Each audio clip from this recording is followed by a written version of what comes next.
Hello everyone, welcome to my channel. तो आज की इस वीडियो में हम डिस्कस करेंगे पोलर कोऑर्डिनेट सिस्टम के बारे में। हम इसमें देखेंगे कि हम किस तरीके से जो है किसी पार्टिकल की या किसी पॉइंट को हम किस तरीके से जो है लोकेट कर सकते हैं पोलर कोऑर्डिनेट्स की हेल्प से। तो देखिए, आपको जो कार्टेशियन कोऑर्डिनेट सिस्टम है उसका आइडिया तो होगा ही कि उसमें हम किस तरीके से जो है पॉइंट को लोकेट करते हैं। जैसे कि ये हमारा 2 डायमेंशनल जो है कार्टेशियन कोऑर्डिनेट सिस्टम है, जिसको कि हम रेक्टेंगुलर कोऑर्डिनेट सिस्टम भी बोलते हैं। अब देखिए, यहाँ पे एक पॉइंट है, ठीक है, इस 2 डायमेंशनल कोऑर्डिनेट सिस्टम में। तो अब इसको हम किस तरीके से लोकेट कर सकते हैं। अब देखिए, इसके लिए हमें 2 वेरिएबल चाहिए होते हैं। एक तो इस पॉइंट का ओरिजिन से एक्स एक्सिस के अलोंग कितना डिस्टेंस है, और इसका जो है वाई एक्सिस के अलोंग कितना डिस्टेंस है। मीन्स अब देखिए, यहाँ पे कोई पार्टिकल है, तो अगर हम यहाँ से एक्स एक्सिस के अलोंग यहाँ तक गए, ठीक है, इतना डिस्टेंस हमने ट्रैवल किया, और यहाँ से हम फिर वाई एक्सिस के अलोंग कुछ डिस्टेंस हमने ट्रैवल किया, तो हम जो है इस पॉइंट पे पहुँच जाएंगे, राइट। तो इस पॉइंट के कोऑर्डिनेट्स हमारे क्या होंगे। एग्जाम्पल ले लीजिए, जैसे कि अगर ये एक्स एक्सिस के अलोंग यहाँ पे अगर 1 है, यहाँ पे 2 है, तो यहाँ पे फर्स्ट हमारा आएगा 2, सेकंड हमारा आ जाएगा कितना जो है ये वाई एक्सिस के अलोंग है। अगर यहाँ पे ये है 3 यूनिट डिस्टेंस पे। तो इस तरीके से जो है इस पॉइंट के कोऑर्डिनेट्स हमें मिल गए, क्या क्या, 2 और 3।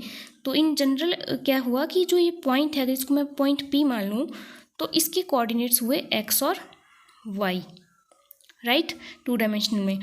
और इसका जो पोजीशन वेक्टर होता है ओरिजिन से, वो हमारा क्या होता है, देखिए, उसको हम बोलते हैं वेक्टर आर। ये तो आपको पता ही होगा। और ये जो हमारा वेक्टर आर है, ये इन एक्स और वाई की टर्म में होता है हमारा। देखिए, अब यहाँ को हमारा आई कैप होता है एक्स एक्सिस के अलोंग, राइट, और इधर को यूनिट वेक्टर हमारा क्या होता है वाई एक्सिस के अलोंग जे कैप। तो जो हमारा पोजीशन वेक्टर आर होता है, वो हमारा आ जाता है, देखिए, एक्स आई कैप प्लस वाई जे कैप। ये सब तो आपको पता ही होगा। तो अब नेक्स्ट हम देखते हैं कि पोलर कोऑर्डिनेट सिस्टम में क्या होता है। तो देखिए, जो हमारा पोलर कोऑर्डिनेट सिस्टम होता है, इसमें जो हमारा पॉइंट है, देखिए यहाँ पे, ठीक है, 2 डायमेंशनल में। तो इस पॉइंट के लिए हमें एक तो चाहिए होता है ओरिजिन से डिस्टेंस इस पॉइंट का। तो इस डिस्टेंस को हम बोलते हैं आर, ठीक है। तो इस पॉइंट को लोकेट करने के लिए अब हमें यहाँ पे अगेन जब हम बात करते हैं 2 डायमेंशन की, तो हमें 2 वेरिएबल चाहिए होते हैं, ठीक है। तो एक वेरिएबल हमारा आ जाता है आर, मीन्स कि ओरिजिन से जो है ये पॉइंट कितने डिस्टेंस पे है। सेकंड, अब देखिए, यहाँ पे भी कोई पॉइंट होगा, उसका डिस्टेंस भी जो है ओरिजिन से आर हो सकता है, राइट। यहाँ पे कोई पॉइंट होगा, अब ओरिजिन से तो आर डिस्टेंस पे पॉइंट कहीं भी हो सकता है। अब यहाँ पे अगर मैं आर डिस्टेंस पे पॉइंट ले लूँ, तो एक पॉइंट हमारे यहाँ भी हो सकता है। तो फिर आप जो है एक्यूरेटली नहीं बता पाओगे कि हम किस पॉइंट की जो है बात कर रहे हैं। अब देखिए, ये पूरा जो है एक 2 डायमेंशनल सिस्टम है। अब ओरिजिन से अगर मैं आर डिस्टेंस पे आपसे पॉइंट पूछूं, तो आप यहाँ पे बता सकते हो, यहाँ पे बता सकते हो, कोई मुझे यहाँ पे पॉइंट बता देगा, ठीक है। तो अब इस पॉइंट को लोकेट करने के लिए हमें एक और वेरिएबल चाहिए होगा, राइट। तो जो हम सेकंड वेरिएबल पोलर सिस्टम में लेते हैं, वो हमारा होता है एंगल, ठीक है, थीटा एंगल। अब इस केस में अब मैं बोलूँगी कि 30 डिग्री एंगल, ठीक है। तो अब देखिए, जो एंगल है, हम किस एंगल की बात कर रहे हैं उसमें भी जो है कन्फ्यूज़न आ सकता है। मीन अब हम जो ये देखिए, हमारी एक्स एक्सिस है, ठीक है, मैंने बोल दिया कि एक्स एक्सिस के रिस्पेक्ट में हमने जो है ये जो हमारा लाइन सेगमेंट है, इसका एंगल बताना है, ठीक है। तो अब कोई बोलेगा कि इसका एंगल हम ये वाला ले लेते हैं, ठीक है। अब कोई बोलेगा कि हम तो इसका एंगल ये वाला भी ले सकते हैं, ठीक है। क्योंकि अब देखिए, अगर मैं इसको इस डायरेक्शन में ले रही हूँ, तो कोई बोलेगा कि हम ये वाला एंगल भी ले सकते हैं। और एक बच्चा आएगा, वो बोलेगा कि हम तो यहाँ से भी इसका एंगल ले सकते हैं, राइट। और कोई एक बोलेगा कि हम इसका एंगल ऐसे भी ले सकते हैं। तो देखिए बहुत सारे तरीके हो जाते हैं। तो यहाँ पे फिर से बात आती है कि हमने कौन सा एंगल लेना है, ठीक है। तो इसमें जो साइन कन्वेंशन है, हम इसमें कन्वेंशनली कौन सा एंगल लेते हैं, वो लेते हैं हम काउंटर क्लॉकवाइज डायरेक्शन में, मींस एंटी क्लॉकवाइज डायरेक्शन में, मींस इस डायरेक्शन में जो एंगल होगा। और हम इसमें जो एक्सिस लेंगे वो कौन सी एक्सिस लेते हैं, ये वाली पॉजिटिव एक्स एक्सिस, ठीक है। तो ये दो बातें इसमें हमने नोट करनी होती है कि एक तो हमने इसमें पॉजिटिव एक्स एक्सिस की बात की, सेकंड हमने इसमें बात की जो हमारा एंटी क्लॉकवाइज एंगल होगा, ठीक है। तो अब देखिए एंटी क्लॉकवाइज एंगल हमारा कौन सा हुआ, ये वाला जो है इसका एंटी क्लॉकवाइज एंगल हुआ with respect to this positive x axis, और इस एंगल को हम बोलते हैं थीटा। एग्जाम्पल के लिए हम थीटा मान लेते हैं। अभी इसकी वैल्यू कोई भी हो सकती है जो आपसे पूछी गई होगी, आपको बताई होगी। तो यहाँ पे आ जाएगा आर कॉमा थीटा। ये दो वेरिएबल हमें पोलर कोऑर्डिनेट सिस्टम में चाहिए होते हैं किसी पॉइंट की लोकेशन को बताने के लिए, मीन्स पॉइंट को लोकेट करने के लिए। अगर ये हमारा पॉइंट है P, ठीक है। ये आपको जो है समझ आ गया होगा। तो हमने अभी तक क्या देखा इसमें पोलर सिस्टम में कि अगर हमने कोई पॉइंट या कोई पार्टिकल है उसको लोकेट करना है तो एक तो हमें उसका डिस्टेंस चाहिए ओरिजिन से, सेकंड हमें पता होना चाहिए angle with respect to x axis, ठीक है। अब इसके बाद अब क्या है, देखिए जो हमारे दोनों सिस्टम हैं, कार्टेशियन कोऑर्डिनेट सिस्टम और पोलर कोऑर्डिनेट सिस्टम, इसमें जो वेरिएबल हैं देखिए इसमें है आर थीटा और इस ऊपर वाले में है हमारे एक्स और वाई, राइट। तो अब हम देखेंगे कि इनको हम एक दूसरे की टर्म में किस तरीके से रिप्रेजेंट कर सकते हैं। मींस अगर आपको जो है कोई पॉइंट दिया होगा कार्टेशियन कोऑर्डिनेट सिस्टम में तो आप उसको पोलर कोऑर्डिनेट्स में भी बता सकते हो, ठीक है। तो चलिए देखते हैं। अब देखिए हमारे पास पॉइंट है ये वाला P, ओके, और इसके कोऑर्डिनेट्स हैं हमारे एक्स और वाई। ये हमारे किस में है, कार्टेशियन में। और यहाँ पे मैं बता देती हूँ कि ये हमारा पॉइंट है P और इसके कोऑर्डिनेट्स है आर कोमा थीटा। ये किस में है, पोलर कोऑर्डिनेट्स में, राइट। अब देखिए ये जो पॉइंट है इसका, अब इसको मैं अगर यहाँ पे रिप्रेजेंट करूँ, देखिए ये इसका डिस्टेंस हो जाएगा यहाँ पे r, ठीक है। सेम पॉइंट की मैं यहाँ पे बात कर रही हूँ। तो और इसका देखिए एक्स एक्सिस के अलॉन्ग डिस्टेंस हो जाएगा यहाँ पे x और ये हमारा हो जाएगा y, राइट। तो अब देखिए जो हमारा ये वाला डिस्टेंस है, यही इसी डिस्टेंस की बात तो हम पोलर सिस्टम में करते हैं। तो ये कितना आएगा देखिए इस ट्राइंगल से। अब ये राइट एंगल ट्राइंगल हमारे यहाँ पे बन रही है, तो ये जो हमारा r है ये हमारा आ जाएगा देखिए कितना, ये हमारा होता है देखिए आर स्क्वायर हमारा आता है x square plus y square, right. Pythagoras theorem होती है। तो यहाँ से जो हमें डिस्टेंस चाहिए आर, रेडियल डिस्टेंस, ये हमारा आ जाता है x square plus y square under root, okay. तो ये देखिए ये हमने क्या किया है, जो ये वाला वेरिएबल आर है इसको हमने in term of Cartesian coordinates की टर्म में लिख दिया है। तो एक हमारा रिलेशन हमें मिल गया। सेकंड अब हमने देखना है एंगल थीटा।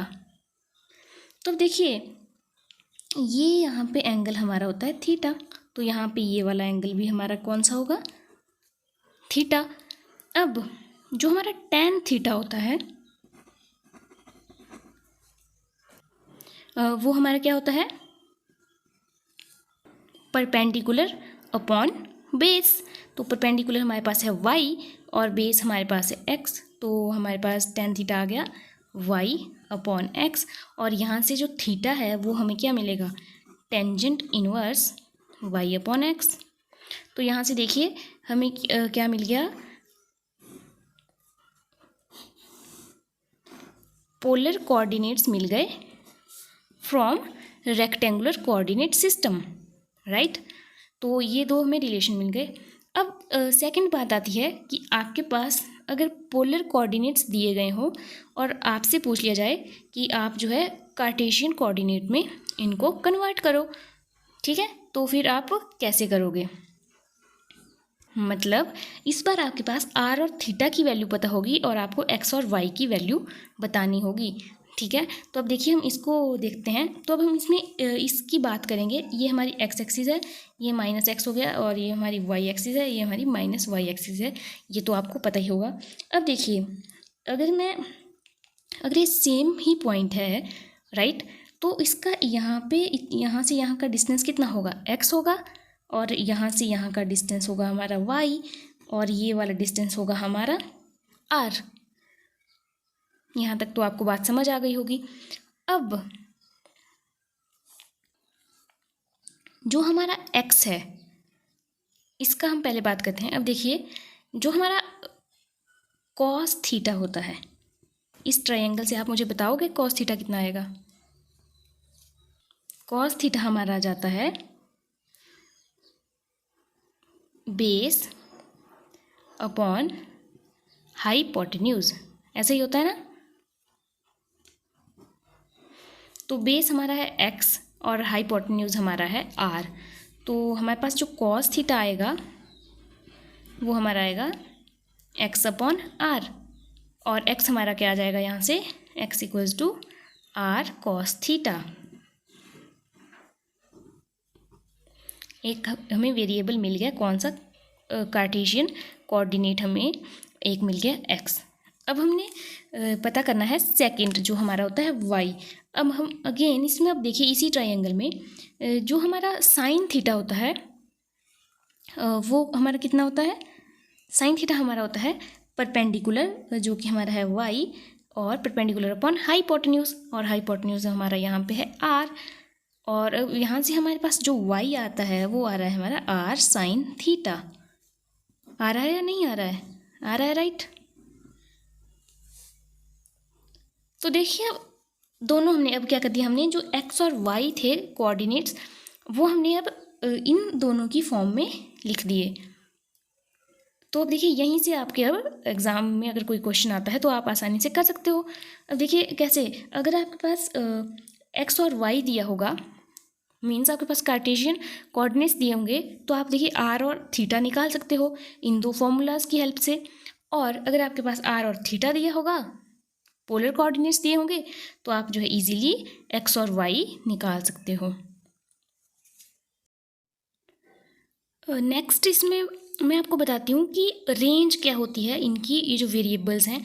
अब देखिए जो कार्टेशियन कोऑर्डिनेट्स है इसमें देखिए जो एक्स की रेंज है, अब देखिए एक्स या तो इस एक्सिस के अलॉन्ग इन्फिनिटी तक हो सकता है और माइनस एक्स एक्सिस के अलॉन्ग माइनस इन्फिनिटी तक हो सकता है, राइट। तो जो हमारा एक्स है, यहाँ पे मैं रेंज बता रही हूँ आपको, हालांकि आपको पता भी होगी। तो देखिए जो x है इसकी रेंज होगी हमारी minus infinity two plus infinity, और रेंज ऑफ y भी हमारी क्या होगी? Minus infinity two plus infinity, कहीं तक भी हो सकता है, राइट। लेकिन जो ये जो हमारे पोलर कोऑर्डिनेट्स हैं,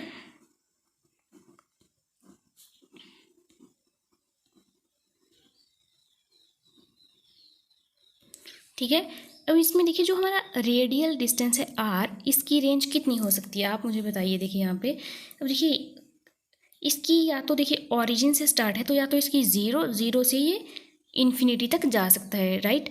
तो इसकी रेंज हमारी आ जाएगी 0 टू इन्फिनिटी, इसकी माइनस में नहीं होगा, ठीक है। ये हमारा 0 से इन्फिनिटी की बीच में होगा।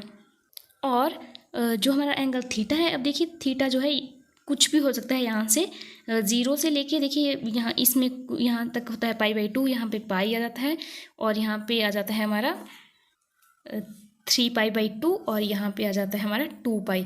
तो जो हमारा एंगल थीटा है इसकी रेंज है हमारी 0 टू 2π, ठीक है। इसके बीच में जो कुछ भी हो सकता है 0 से लेकर 2π। तो इसको आप इस तरीके से भी लिखते हो, 0 less than equal to theta less than 2π।